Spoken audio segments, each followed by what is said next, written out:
Så er der identitet som den ydre proces.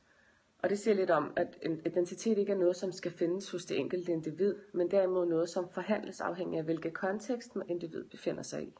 Eksempelvis forhandles identitet gennem sprog og samfundsstruktur, som begge er med til at sætte muligheder og begrænsninger i forhold til, hvilken identitet den enkelte kan forhandle sig frem til.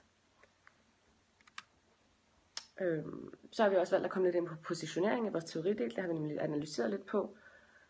Begrebet positionering siger noget om, hvordan vi som individer vælger at positionere os selv i rummet. Altså måden, hvorpå vi iscenesætter os selv.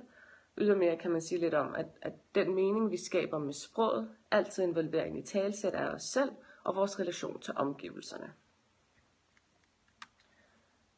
Så er der vores teoridel 2, og det er køn. Køn som begreb er ligesom opdelt i 3 underkategorier. Det dikotomiske køn, det biologiske køn og det sociale køn.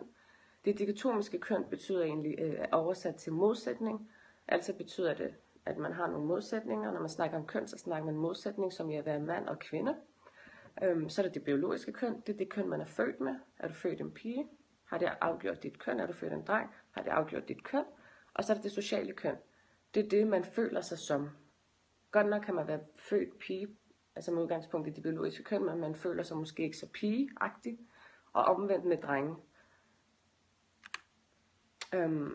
Køn som forudsætning for det enkelte jeg.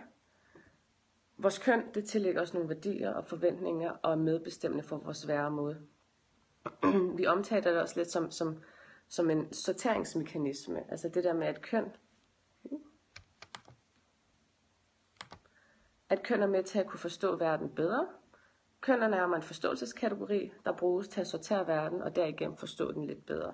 Er du kvinde, er der allerede blevet lagt nogle forventninger, en samfundsstruktur, nogle værdier, som du skal indordne dig efter, og omvendt med en dreng. Og på den måde, eksempelvis, er det med til at sortere. I vores analyse, med afsæt i vores teoriafsnit, har vi valgt ud fra vores interviews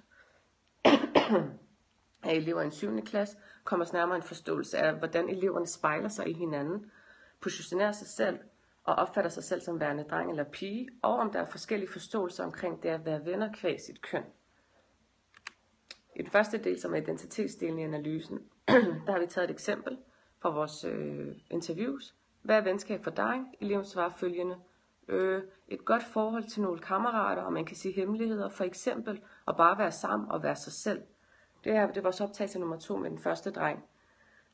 Eleven fortæller her, at han sammen med sine kammerater kan åbne op i en tryg ramme, fortælle hemmeligheder og intuitivt føle sig rummet og